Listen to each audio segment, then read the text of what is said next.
Je vous salue tous dans le nom puissant de Jésus-Christ, vous qui êtes membres du temps des paroliers, vous qui nous suivez depuis la Côte d'Ivoire et depuis l'étranger, que la grâce du Seigneur soit sur vous et que la faveur de notre Seigneur Jésus-Christ vous localise et vous visite, vous et vos différentes familles.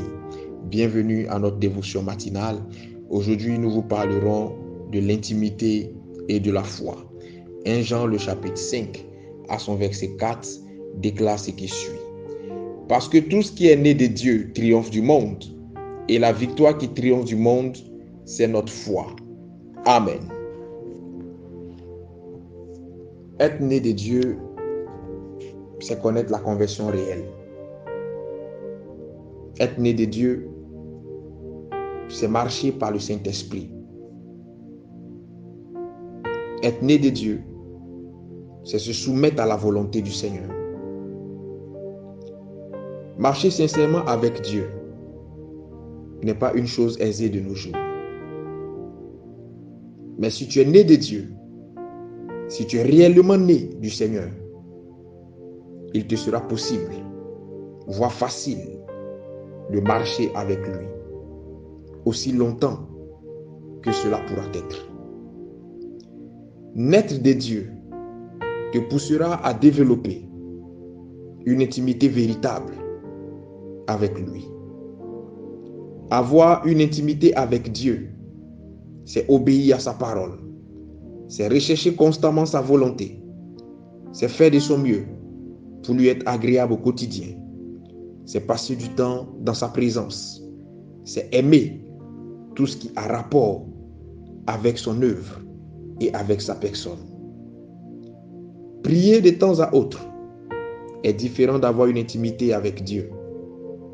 Aller de temps à autre à l'église ou lorsqu'on a eu un cauchemar est différent d'avoir une intimité avec Dieu.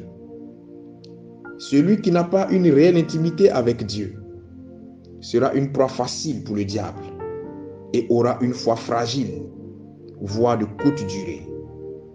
Il est donc nécessaire pour toi qui es enfant de Dieu, il est vital pour toi qui es serviteur de Dieu, de développer une intimité avec ton Dieu, afin que ta foi puisse se solidifier et s'enraciner durablement dans la présence de notre Seigneur. Je nous exhorte ce matin à développer une intimité avec Dieu pour que nos différentes foi grandissent. Car Dieu agit parfois dans la vie de chacun de nous en fonction du degré de l'intimité que chacun développera avec le Seigneur. Vous savez, le Amen est collectif, mais l'intimité est personnelle.